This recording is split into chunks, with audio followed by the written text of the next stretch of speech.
Flower show, pet show, snow park, 100 സ്റ്റാളുകൾ, വ്യത്യസ്തമായ food court, stage show തുടങ്ങിയ വ്യത്യസ്തങ്ങളായ പരിപാടികളാണ് ഒരുക്കുന്നത്. ഇടുക്കി ലൈവ് വാർത്തകൾ നിങ്ങൾക്കായി അവതരിപ്പിക്കുന്നത് Goodwill super market and home appliances, Gurumandiram road, Kattappana.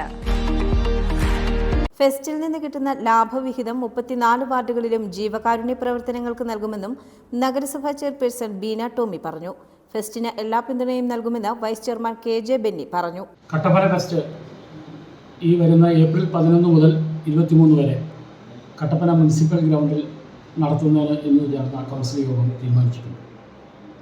ഇത്തവണ ഫെസ്റ്റ് നടത്തുന്നത് മർച്ചൻസ് യൂത്ത് വിങ്ങും നസറുദ്ദീൻ ചാരിറ്റി ഫൗണ്ടേഷനും ചേർന്നാണ് ഫെസ്റ്റ് നടത്തുന്നത്.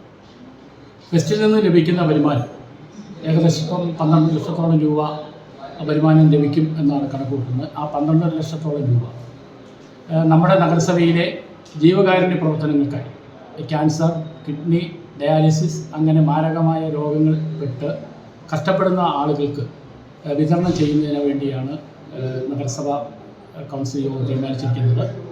ആ രൂപത്തിലുള്ള പ്രവർത്തനങ്ങൾക്കാണ് മർച്ചൻസ് അസോസിയേഷൻ നേതൃത്വം നൽകുന്നത് എന്നാണ് അറിയിച്ചിട്ടുള്ളത്. കഴിഞ്ഞ വർഷം ഫെസ്റ്റ് നടത്തി കിട്ടിയ ലാഭവിഹിതം നഗരസഭയിലെ 34 വാർഡുകളിലെയും ഡയാലിസിസ് രോഗികൾക്ക് നൽകിയെന്നും ഇത്തവണയും ജീവകാരുണ്യ പ്രവർത്തനങ്ങൾ തുടരുമെന്നും നഗരസഭാ കൗൺസിലറും മർച്ചന്റ് യൂത്ത് വിംഗ് സംസ്ഥാന വൈസ് പ്രസിഡന്റുമായ സിജോ മോൻ ജോസ് പറഞ്ഞു. രീതിയിൽ നമ്മൾ എല്ലാവരും ചേർന്ന് നടത്തപ്പെടുകയുണ്ടായി.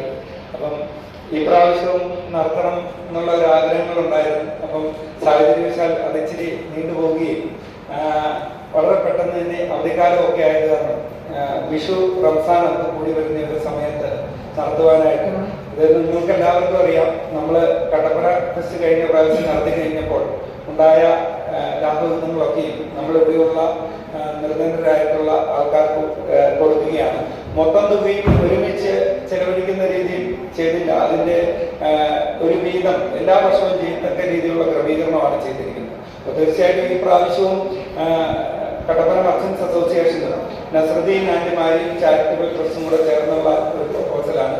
അപ്പോൾ ഇതിൻ്റെ രീതിയിൽ കിഡ്നി ഡയാലിസിസ് ഉൾപ്പെടെയുള്ള ആൾക്കാർക്ക് ചെയ്യുന്നതിന് അതോടൊപ്പം നമ്മുടെ ഒരു വ്യാപാരി ഏകദേശം 30 ലക്ഷം രൂപയോളം ഒരു ബോൺമാരോ ശസ്ത്രക്രിയയ്ക്ക് അദ്ദേഹത്തിന് ചെലവാകും. ശരിക്കും ഇത് ടെസ്റ്റ് ഈ പ്രാവശ്യം വേണോ വേണ്ടയോ എന്നുള്ള ഒരു ആശങ്കയിൽ തന്നെയായിരുന്നു നടന്നിരുന്നത്. പക്ഷേ അദ്ദേഹത്തിന്റെ വൈഫ് ലഗിയിൽ അപ്പോൾ ഈ കഴിഞ്ഞ പ്രാവശ്യം നമുക്കൊരു രോഗിക്ക് ടെസ്റ്റ് നടത്തിയപ്പോൾ ഏകദേശം 7 ലക്ഷം രൂപ എടുത്ത് നമുക്ക് ബസ്സിൽ നിന്ന് വന്ന ആൾക്കാരിൽ നിന്ന് കളക്ട് ചെയ്ത് കൊടുക്കുവാനായിട്ട് സാധിച്ചു. ഈ പ്രാവശ്യം നടത്തുകയാണെങ്കിൽ അദ്ദേഹത്തിന്റെ ബോൺമാരോ ശസ്ത്രക്രിയയ്ക്ക് നമുക്ക് നല്ലൊരു തുക കട്ടപ്പനയിൽ നിന്ന് കണ്ടെത്തി കൊടുക്കുകയും, കാരണം നമുക്കെല്ലാവർക്കും അറിയാം ഇപ്പൊ സിജോ ജോസിനോട് 30 ലക്ഷം രൂപ ഒരു ശസ്ത്രക്രിയയ്ക്ക് ഉള്ള കാര്യം പറയാം, പെട്ടെന്ന് എടുക്കാനായിട്ട് ബുദ്ധിമുട്ടായിരുന്നു എന്ന് പറയുന്ന സാഹചര്യം തന്നെയാണ് ആ വ്യാപാരിക്ക് ഉള്ളത്. അല്ലെങ്കിൽ പുള്ളി തിരുവനന്തപുരംകാരനാണ്, വെട്ടിക്കുഴക്കവലയിലുള്ള ആളാണ്. അപ്പോൾ ആ ഒരു കാര്യമൊക്കെ വെച്ചുകൊണ്ടാണ് അപ്പം ആദ്യമേ ഇവിടെ മുനിസിപ്പാലിറ്റിയായിട്ട് സംസാരിച്ച് നമ്മൾ 12 ലക്ഷം രൂപ എന്നുള്ള രീതിയിൽ പറയുകയും. ഇന്ന് നടന്ന കൗൺസിൽ യോഗത്തിൽ ഫെസ്റ്റിന് പൂർണ്ണ പിന്തുണ നൽകുവാനും തീരുമാനിച്ചു. Idukki live news, Kattappana. Idukki live വാർത്തകൾ നിങ്ങൾക്കായി അവതരിപ്പിച്ചത് കട്ടപ്പനയുടെ മാറ്റുകൂട്ടി Goodwill super market and home appliances. ഷോപ്പിംഗിന് കൂടുതൽ ഈസിയാകാം ഏറ്റവും ഗുണനിലവാരമുള്ള ഉൽപ്പന്നങ്ങളുമായി. സ്മാർട്ട് ഫോണുകൾ, സ്മാർട്ട് ടിവികൾ, റെഫ്രിജറേറ്ററുകൾ, വാഷിംഗ് മെഷീനുകൾ, AC, കിച്ചൺ അപ്ലയൻസസ് തുടങ്ങിയവ തകർപ്പൻ ഓഫറുകളോടും ഫിനാൻസ് സൗകര്യങ്ങളോടെയും നിങ്ങൾക്ക് സ്വന്തമാക്കാം. അതോടൊപ്പം നിങ്ങളുടെ വീടിനാവശ്യമായ എല്ലാ നിത്യോപയോഗ സാധനങ്ങളും ഗൃഹോപകരണങ്ങളും മിതമായ വിലയിലും ആകർഷകമായ ഓഫറുകളിലും ലഭിക്കുന്നു. ഞങ്ങളുടെ ഓൺലൈൻ സ്റ്റോറായ www.goodwillhypermarket.com ഇനി വീട്ടിലിരുന്ന് തന്നെ ഷോപ്പ് ചെയ്യാം. അപ്പോൾ ഇനി ഷോപ്പിംഗ് ഗുഡ്വില്ലിൽ നിന്ന് മാത്രം. Goodwill super market and home appliances, Gurumandiram road, Kattappana.